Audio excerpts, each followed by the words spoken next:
Welcome into the Fantasy Football Diagnostics Podcast, where we provide you with your weekly diagnosis of everything fantasy football. Whether it's season-long leagues, dynasty, DFS, or sometimes even IDP, we got you covered all year long.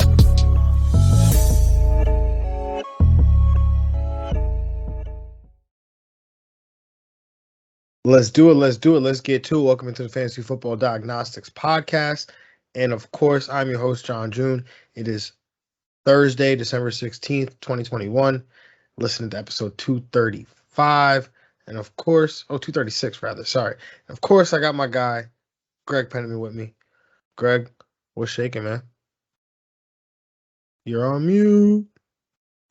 Yeah, Thursday night, checking in on this, Thursday night game, first game of the fantasy playoffs. Got some scary injuries in this one, but yeah, we're locked in for the rest of the week. We're like in emergency mode. We got you. There's a lot of people out on COVID this week, so we got to follow it all.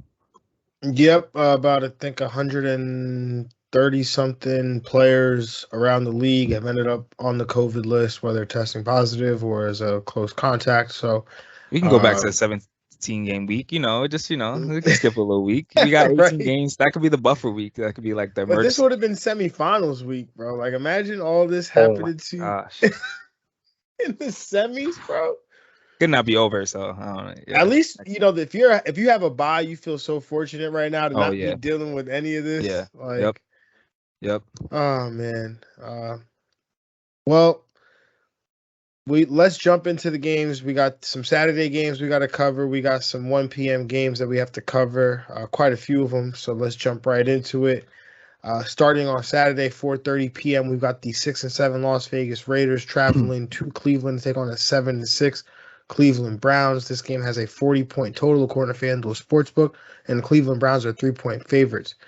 In terms of the weather, there's a 64% chance of rain and thunderstorms. In terms of injuries, Cleveland has they've had basically a COVID breakout, so pretty much a lot of people have ended up testing positive.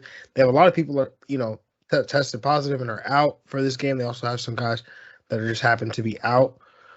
So I will run through all the players that will be out.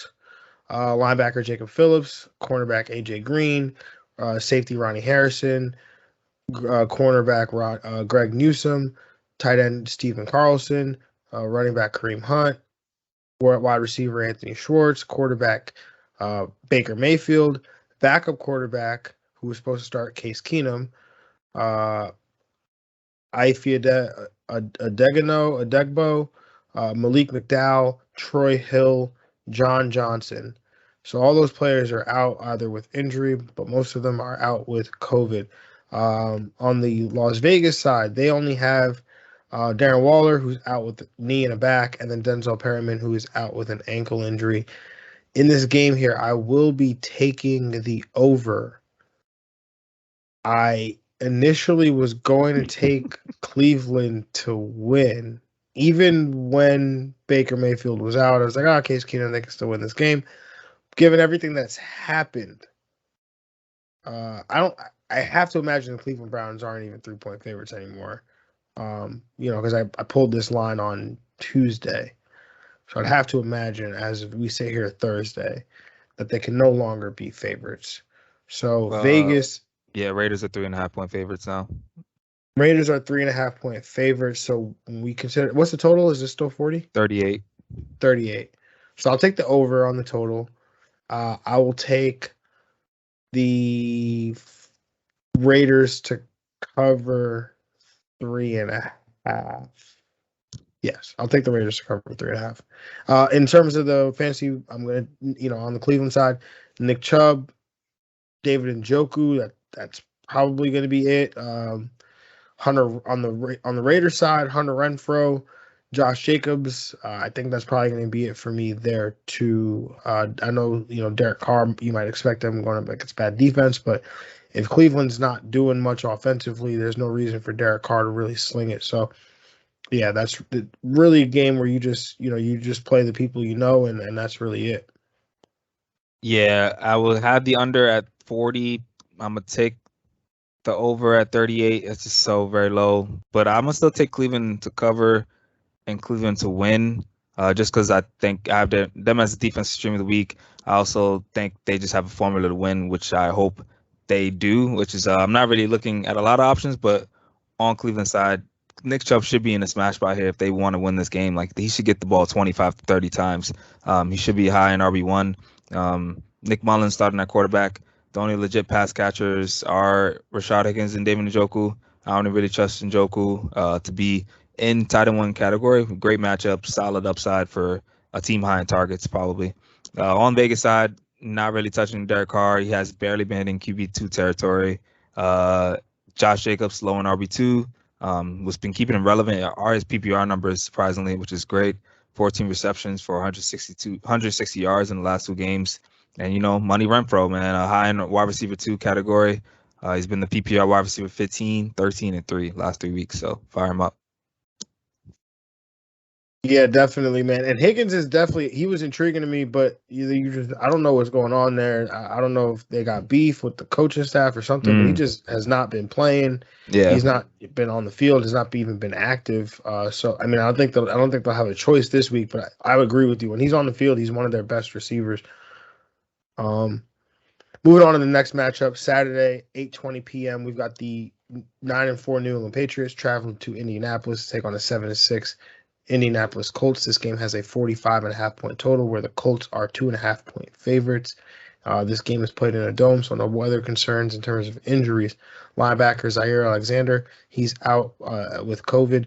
Antoine Woods, defensive tackle, he is also out. On the New England side, Damian Harris, he's questionable with a hamstring, and running back Brandon Bolden questionable with a knee. Greg, where are you at with this game? With this game, I'm gonna go with I'm gonna take the over. I'm gonna take the Patriots to cover. I'm gonna take the Patriots to win.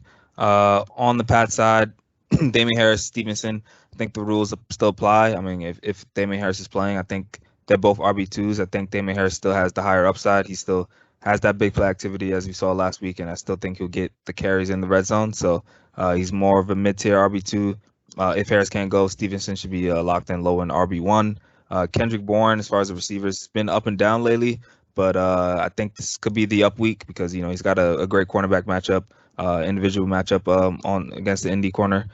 On Indy side, JT, I think he's still a high in RB1. I know Patriots are probably going to want to try to take him away. Michael Pittman, I'm probably concerned more. He should see a lot of J.C. Jackson. It will be tough for him. I think I put him in that low-end wide receiver 2 category. I think he's got a wide receiver 3 floor, but I would temper my expectations for him. Yeah, I'm feeling the same way. I'm going to take the over here. I'm going to take New England to cover, New England to win. JT still in RB1. Just, again, limit that expectations for the high upside there. Michael Pittman is going to definitely get a downgrade for me. Like you said, facing J.C. Jackson, that's going to be a tough matchup there. And then on the Wentz, I'm not into Wentz at all this week. I'm playing him in the League of Extraordinary People almost out of desperation. Unless I get some better news about Lamar. But, Carson Wentz, I mean, he does, I don't know how else to say this, but it's almost like the uglier the uglier he plays, like I feel like the better his fantasy numbers will be, if that makes sense. So in a game like this, I think Wentz has some definite, sleeper like DFS if you're playing Saturday only slate type upside. But in redraft, I'm staying away. On the New England side, I'm into the running backs. Damian Harris, like you said, did get the bulk of the work, has the explosive play, gets the red zone work. So process says you kind of have to go with him. He is banged up this week, though, so I think Stevenson definitely will get in some play, especially with Bolden banged up as well. He leads the running backs in the pass game work, so that'll give Stevenson, I think, an opportunity to excel there. For some reason I'm into Jonnu Smith this week. I mean, the target share has been equal to Hunter Henry's in recent weeks. He's also getting some involvement in the running game, which also boosts that floor there. So I think he's got some some definite upside this week as a potential top 12 play in a tough week for tight ends. And then Kendrick Bourne, I've been a huge fan of him every week, basically. So I definitely like that. I also think Jacoby Myers, though, has some potential upside here. The Colts play a lot of zone defense, and I think Jacoby Myers can, find some areas in the zones, and especially in the PPR league. But that's really it for me. Other than that, I think it's going to be an intriguing game. I feel like the Colts and the Patriots tend to play intriguing games. Moving on to the next 1 p.m. matchup, we've got the 6-7 Washington football team traveling to Philadelphia to take on the 6-7 Philadelphia Eagles. This game has a 44-point total according to FanDuel Sportsbook. The Philadelphia Eagles are 5-point favorites in this one. I'm just confirming the line, actually. Oh, yeah. This one has actually changed. The total stayed at 44. Yeah, 9.5. The Philadelphia Eagles are now 9.5-point favorites over the Washington football team. You can list who's going to play rather than who's not going to play for Washington. Yeah, probably. I was going to say, when I get to the injury report, you'll probably understand why this game went from a 5-point game to a 9.5-point spread. So on the Pittsburgh, or on the LA Charger side, Jalen Hurts, he's questionable with an ankle. Was limited participant in practice. Miles Sanders, questionable with an ankle as well, limited participant. Back to the Jalen Hurts, he's been splitting first team reps with Gardner Minshew, so that's definitely important to note. So there's a high possibility that he could actually miss this game there. So, plan accordingly. Jordan Howard, limited participant with a knee. He's questionable. On the Washington side, they had a bunch of guys end up on the COVID injured reserve list. Most of the impact guys are on the defensive side of the ball, like Jonathan Allen, Kendall Fuller, Cam Curl, Matt Ioannidis. Offensively, guys like Cam Sims, Cornelius Lucas. In terms of actual injuries, Terry McLaurin, he's questionable with the concussion that he suffered in last week's game against Dallas. J.D. McKissick, he was a DNP, most likely out of this game with a concussion that he dealt with, or that he suffered 2 weeks ago. So with this game here, I will be taking the under. I will be taking Washington to cover 9.5, because 9.5 is still a big number. And then Philadelphia, I think, wins this game here. On the Philly side, Jalen Hurts, if he goes, he's a QB1. Gardner Minshew, if he goes, I think has QB1 upside. Kenneth Gainwell, or Miles Sanders and Kenneth Gainwell, I think are RB2s and RB3s respectively. Dallas Goddard, I think, is a tight end one, especially when going up against a banged up, Washington football team secondary here. Dallas Goddard has a nice game. I think also Devonte Smith has a nice game as well. So I like that on the Philly side. On the Washington side, I mean, you could realistically come to a situation here where it's literally just Antonio Gibson that you're willing to play in this game, because Terry McLaurin, even if he's healthy, even if he does play in this game, he's been capped in terms of his upside. The target share hasn't really been where we'd like it to be when we talk about a player like Terry McLaurin up at the 30% range. So Gibson's an RB2. Terry McLaurin probably going to be wide receiver 2 to that wide receiver 3 range for me. But that's really going to be it on the Washington side. Yeah, I'm with you. I'm going to take the over. I think I'm going to take Philly to cover and Philly to win. I just think there's too many injuries that Washington's suffering, especially if Terry McLaurin can't play. There's really nothing Washington is going to be able to do to really score the football. Eagles have been good on the perimeter too. On the Eagles side, I do like the majority of the pieces, even if Gardner's going. I like Gardner, have QB1 upside. Be ready for Jalen Hurts, possibly not play, especially with the high spread now. Like, they probably have the game in the bag anyway, so why not risk that franchise quarterback right now? I like Devonte Smith. I like Dallas Goddard, both to be, Dallas Goddard to be a top 10 option, Devonte Smith to be a good, solid wide receiver too. Whoever's starting at running back, I think whoever's if Miles Sanders can go, he got the bulk of the carries before he got banged up, so he played well against the Jets. I think he get the leading carry, so he's in RB2 category for me. And yeah, on Washington side, I'm with you. It's just Antonio Gibson, really. That's it. Yeah. Moving on to the next game here, we got the 5-8 Carolina Panthers traveling to Buffalo to take on the 7-6 Buffalo Bills. This game has a 44.5 point total. Oh, sorry, 43.5 point total. According to FanDuel Sportsbook, the Buffalo Bills are 10.5 point favorites. In terms of this, the weather here, there's expected to be some rain. In terms of injuries on the Buffalo side, Josh Allen dealing with a toe injury. So he's questionable, expected to play, but he's obviously dealing with that. So, expect that to limit somewhat his rushing upside potentially there. Emmanuel Sanders, he's doubtful with a knee injury. DNP expect him to be out. On the Carolina side, DJ Moore, he's questionable with the hamstring. So he's been limited this week. Greg, where are you with this matchup here? With this game, I'm going to take the under. I'm going to take Buffalo to cover, Buffalo to win. I think this should be pure dominance. Another one of those games that Buffalo dominates. Just on Carolina side, I really don't like anyone to play except DJ Moore. He's in that wide receiver 3 territory. Got some wide receiver 2 upside, but it's just a tough matchup. There's going to be a struggle for this team to move the ball. And that's really it. There's a lot of matchups where, you're only looking at 1 or 2 people. On Buffalo, though, I like them a lot. Josh Allen, top 3 spot once again, potentially be number 1. All their pass catchers are in play. The only thing holding them back is if this game is a blowout by the third quarter or something like that. Diggs, wide receiver 1. Beasley and Gabriel Davis, solid wide receiver 3s with some upside.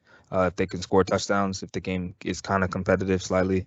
And Dawson Knox is a top 5 to 7 tight end. Yeah, I'm gonna take the under here. Gonna take Buffalo to cover, taking Buffalo to win the game here. Yeah, I on the Buffalo side, I think Josh Allen, he gets a slight downgrade just because I think his mobility gets limited here. True. Still playing him, right? Still gonna start him. I think he's still a top 10 play.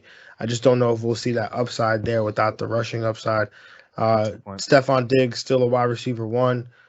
Cole Beasley, I think gets probably bumped to a wide receiver 2 here. With the absence of Emmanuel Sanders.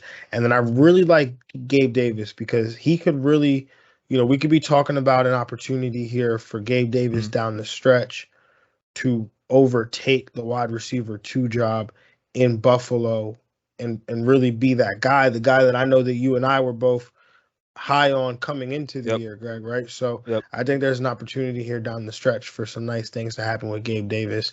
So I would definitely, even if you don't plan to start him, he's a guy that if I got an extra spot on my bench, I want to get on my bench for these fantasy playoffs, especially when you look ahead a little bit and you see week 17 championship week, they play Atlanta. Like that's a great matchup. Yeah. Right. So gotta like that. Dawson Knox, as you said, tight end 1. And then I think Devin Singletary gets a bump, right? Like if Josh Allen can't run the ball here, I think the Bills have no choice but to go to a traditional like running game potentially here. So I think Devin Singletary, who's already leading the backfield, I think he gets probably a bump in addition to his pass game work that he's already getting. On the Carolina side, I'm with you. It's really just DJ Moore. I know Robbie Anderson had the big game last week, and so he's a potential deep league play, but that's really as far as I'm going to go there. Yeah. Moving on to the next matchup here, the 3-10 New York Jets traveling to Miami to take on the 6-7 Miami Dolphins. This game has a 42-point total. Let me just confirm. Oh, the Dolphins 9.5. Yeah, they get a players go on COVID and they end up at 9.5. The spread goes up, so that's interesting. So it's in terms of this game here, there's. So the spread is, again, 9.5. In terms of the game here, there's some weather concerns. Myles Gaskin, Salvin Ahmed, Philip Lindsay, all tested positive for COVID, all ended up on the COVID list. So all have an opportunity to miss this game here. Myles Gaskin and Salvin Ahmed happened earlier last week when they were on bye. So there's still a chance that they could play. Would play always, I'm always like that. I would just plan to play without him. And if he comes in, that great. Javon Holland, Jalen Waddle, they were all added to the COVID list as well. So Malcolm Brown, he was added, or he's designated to return from injured reserve. So they lose running backs. They get one if you really consider Malcolm Brown an NFL running back. But on the Jets side, Elijah Moore, who was already on injured reserve, ends up on the COVID list. Tevin Coleman, who was dealing with concussion, he's a full participant in practice. Michael Carter, who was designated to return from injured reserve, he practiced this week. And then Michael Carter the second is questionable, the cornerback. So in terms of this game here, I'm going to take I wanted to take the over, but now I will take the under here with Miami missing some of their weapons, specifically Jalen Waddle. I will take the Dolphins to cover. I will also take the Dolphins to win. I love Tua this week. Again, the run with the running back situation in the running backs, I think Tua has a ton of upside as somebody who will see a ton of volume. Mike Gesicki, love him this week. I think no Jalen Waddle. The Jets have struggled to cover the tight ends all year. I think Mike Gesicki's in a smash spot. And then Albert Wilson is a super intriguing play here because there's running backs that are missing potentially here. Mm-hmm. There's Jalen Waddle missing here as well. So this looks like an opportunity here where Albert Wilson can make some plays as a yak receiver and getting involved in the run game even. Which his team's Lim Bowden was not on IR. Yeah, right. Play him at wide receiver, playing running back. Yep. I'm gonna go with the over. I'm gonna take the Jets to cover, but I'm gonna take Dolphins to win. I'm with you on the Miami Dolphins side. If Gaskin can go, I wouldn't plan on it, but if he can, you're starting him up. But if not, the only running option left is Duke Johnson. I just realized I never spoke about the Jets. Oh, yeah, I know. Michael Carter and RB2, R3 if he plays. Braxton Berrios and Jamison Crowder both deep play wide receiver 3, 4 flex options in PPR leagues. That's really it, though. Yeah, that's pretty good. On Miami though, Duke Johnson starting at running back, the only one option there. I think if you're in deeper leagues and you're desperate, I think he's a good ad. Devontae Parker should be solid wide receiver 2 in this matchup. Mike Gesicki, good tight end play. There's going to be a secondary complimentary pass catcher, definitely Albert Wilson or Preston Williams. I think it's probably going to be Albert Wilson though for sure. On the Jet side, Michael Carter, Braxton Berrios, and Jamison Crowder. Those are the names I'm hearing, and I'm playing. Yeah, that's really it. Moving on to the next game here, we got the 9-4 Dallas Cowboys traveling to New York MetLife rather, to take on the 4-9 New York Giants. This game has a 44.5 point total, and the Dallas Cowboys are 10.5 point favorites. In terms of the weather, we are okay. Dallas, in terms of injuries, Tony Pollard, he's questionable with a foot. Tyron Smith, offensive tackle, he is out with an ankle. Cedric Wilson is out with an ankle, I believe, as well. New York Giants quarterback Daniel Jones, he was limited with a neck injury. Saquon Barkley limited with an ankle. Aaron Robinson, he's out with an illness. Dory Jackson, Cam Brown, Xavier McKinney, John Ross, Kadarius Toney, Kyle Murphy, all out on the COVID reserve list. Greg, where are you going with this matchup here? I'm going to take the under. I'm taking Dallas to cover, Dallas to win. On Dallas side, because it's most going to be talking about Dallas. Dak, low in QB1, that 10 to 12 range. I think Pollard is the running back to start in this situation. If he's going to go and he's healthy, I think he's a running back to play. I think he's a solid RB2 for me this week. CeeDee Lamb, solid wide receiver 1, easiest matchup in that slot with Gallup and Cooper back and healthy. Lamb is going to have some blow up weeks now down the stretch with those slot matchups. Amari Cooper, high in wide receiver 2. He's got wide receiver 1 upside as he gets more healthy. And I like Gallup as well, still in the wide receiver 3 category. You know how I feel about Schultz when all three of these guys are available. Schultz is irrelevant to me. Definitely think he's even in droppable category. On the Giants side, Saquon, and that's it really. This D line is going to destroy the Giants. Yeah, I was able to tell that Dalton Schultz is droppable because you dropped him in a league where we must play 2 tight ends. Yes. So that means he's very droppable. Yeah. Moving on to how I feel about this game, I'm going to take this over. I'm going to take Dallas to cover. Going to take Dallas to win. I think you could trust Dak this week. The Giants have been, terrible in terms of pass defense, and they're missing 3 players in the secondary. So I think that's definitely a plus there for Dak Prescott there and the Dallas Cowboys passing offense. Amari Cooper, CeeDee Lamb, both wide receiver ones. I totally agree with you. I think I said the same thing last week. CeeDee Lamb with Michael Gallup and Amari Cooper healthy as we go down the stretch for the fantasy run is going to be at another level, I think, for that than we've really seen with these matchups that he's going to be getting in the slot. Sorry, I'm like peeking at the game. Yeah, no, me too. I know you're doing the same thing. I'm doing the same. There's a lot of League of Extraordinary People fantasy action going on in this game right here. Yeah, for sure. I know your matchup is dependent on it. My matchup is kind of dependent on it. So, anyway, Tony Pollard, RB2 upside if he plays. I think Zeke's at the point now where he's a touchdown dependent RB2. I think that's kind of how we have to treat him here.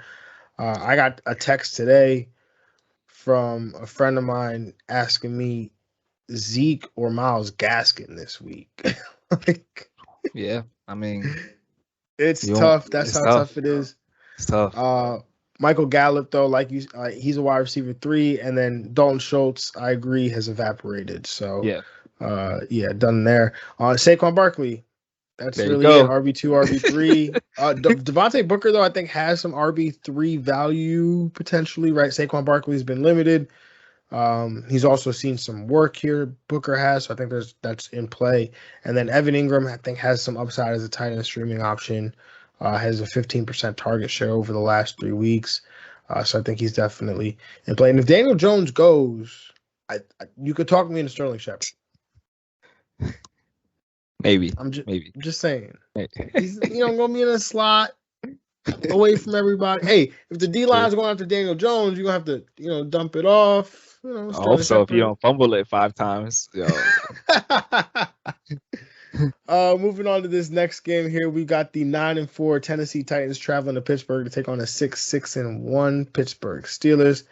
This game has a 41.5 point total. The Tennessee Titans rather, are 1.5 point favorites. Weather's okay in this game. In terms of injuries on the Pittsburgh side, Montravius Adams, defensive tackle, he's on the COVID injured reserve list. On the Tennessee side, Des Fitzpatrick, he's on the COVID injured reserve list. In terms of this matchup here, I will be taking the over. I'll be taking Tennessee to cover. I'll be taking Tennessee to win. In terms of the fantasy side, Deontay Johnson, top 10 play. Najee Harris, top 10 play. Chase Claypool, strong wide receiver 2 play. I think this week. I think Tennessee gets killed by wide receivers. Claypool is a big play receiver, despite getting benched last week. Still saw 9 targets, 8 receptions. Dude is a freak, and I think this is the type of matchup you want to play the freak in. So definitely in Claypool this week. Freiermuth, definitely a tight end 1 option there. A little touchdown dependent, but find me a tight end not named Gronk, Kittle, Kelsey, Waller, Andrews. That isn't so. Yeah. And then on the Tennessee side, I think I can get behind Julio Jones this week. I think I can do it. Like, you could really tell yourself a story here where Julio walks out of this game with a 30% target share. There's nobody else to throw the ball to. He's coming back from his injury healthy, 1 week healthier. And it's not like it's inconceivable to believe that Julio Jones could get a 30% target share in a game. So I think I'm into Julio this week. Deontay Foreman seems to be the RB1 there in Tennessee, so I will play him as an RB2-3 option. I'm going to take the over. I'm going to take Tennessee to cover, Tennessee to win. It's crazy. We don't really talk about a lot of Tennessee side, but they found a way to get it done. I see. Julio's at best flex category. Like his best finish is wide receiver 18.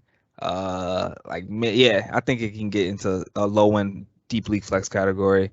On Pittsburgh side, I do like their weapons a lot. Najee, of course, RB1, Claypool and Deontay Johnson. I like both of them. Of course, Deontay has the higher upside, solid, safer option as a wide receiver 1.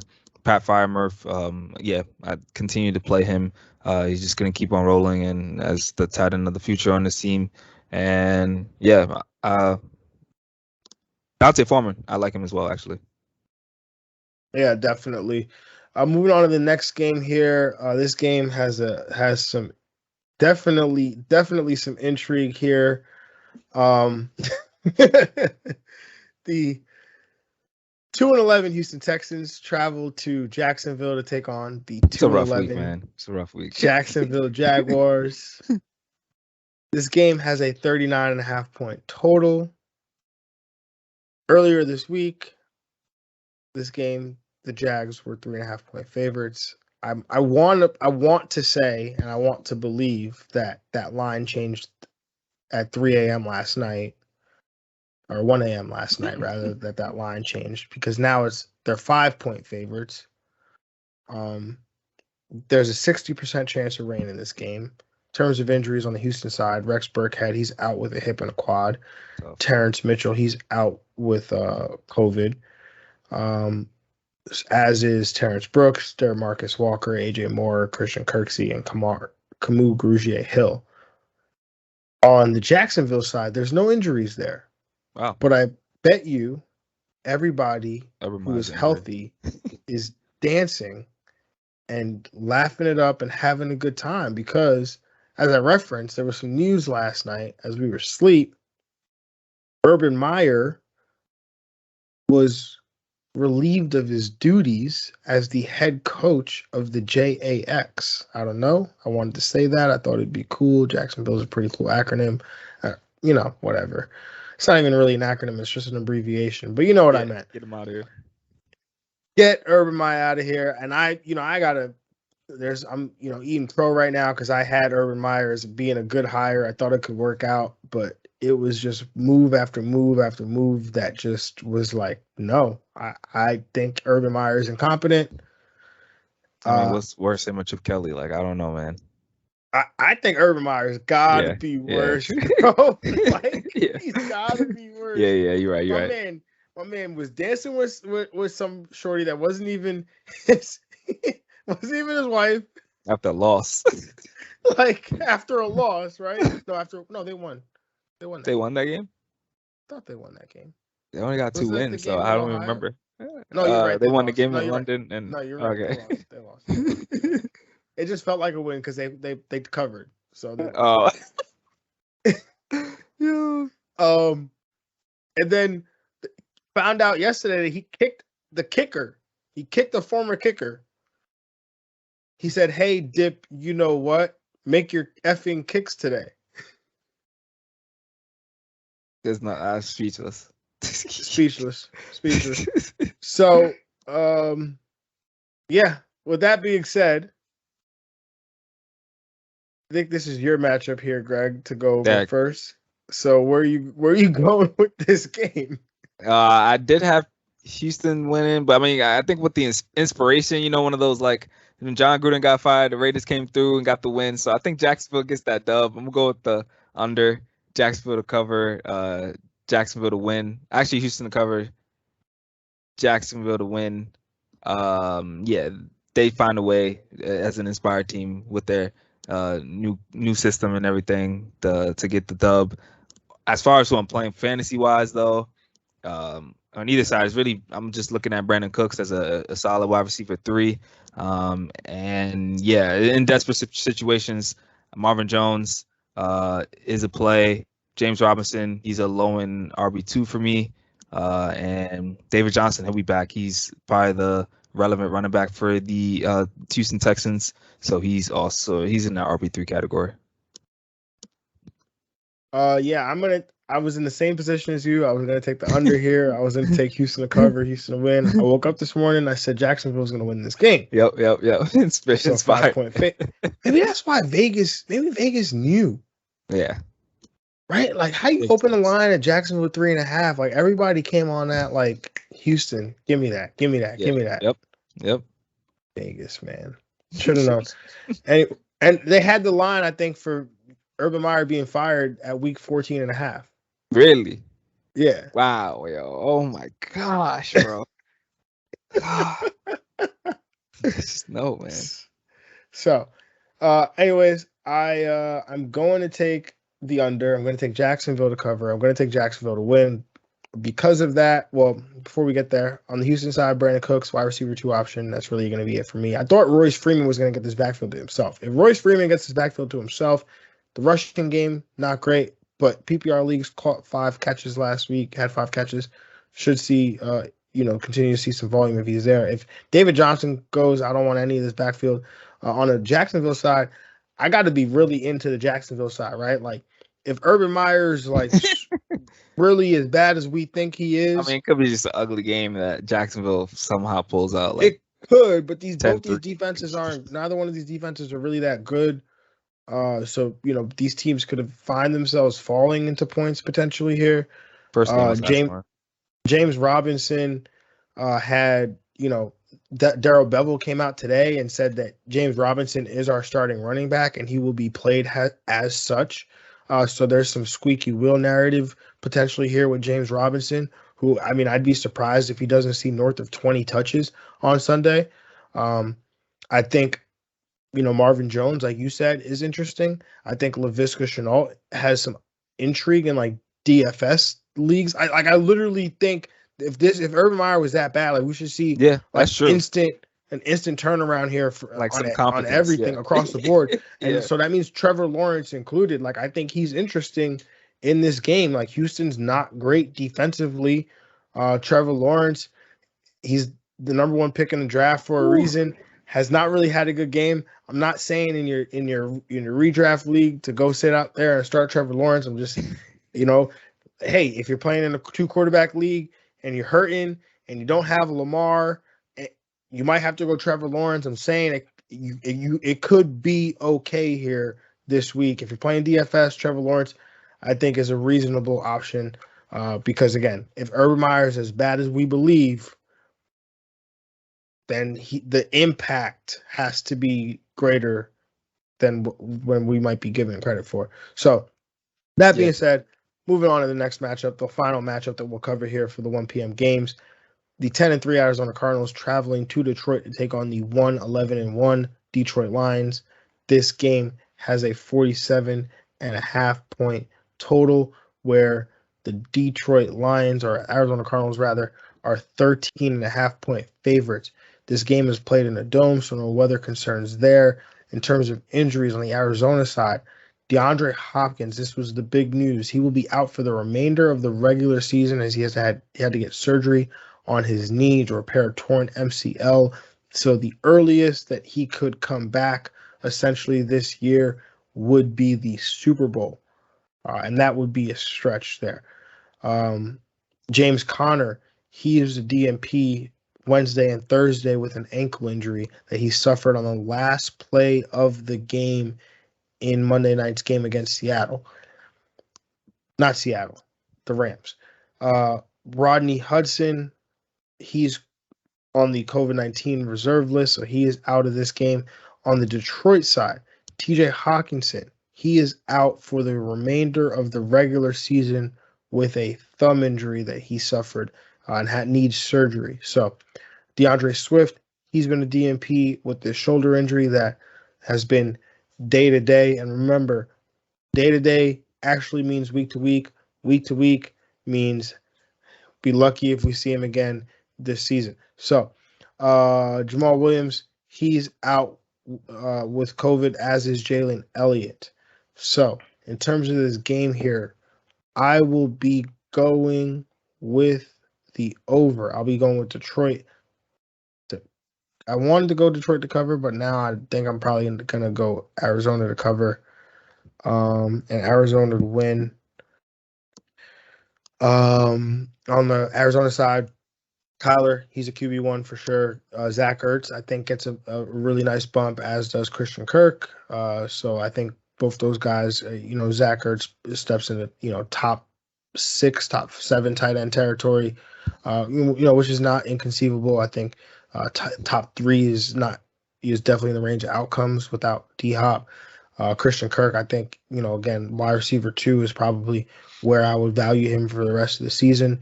AJ Green gets a bump as well to probably that wide receiver 3, wide receiver 2 range. And then if Connor can't go and Chase Edmonds can go, I think Chase Edmonds has like legitimate RB1 upside in a phenomenal matchup here against Detroit. On the Detroit side, Amon-Ra St. Brown, I know we talked about him. I've been talking about him at different points throughout the season. He's finally come through these last couple weeks. And I think the opportunities are going to continue to be there with no TJ Hawkinson, potentially no DeAndre Swift. So I have him down as a wide receiver 2 in PPR leagues just based off the target volume alone. And then Craig Reynolds will probably be the running back in there, assuming that DeAndre Swift doesn't go. He's also the pass catcher there. So I think he should be, probably realistically, if his name wasn't Craig Reynolds, he'd probably be an RB2. But because his name is Craig Reynolds, I'm probably going to put him down as an RB3 flex play. But I think I'd be confident saying he's an RB2 in PPR leagues.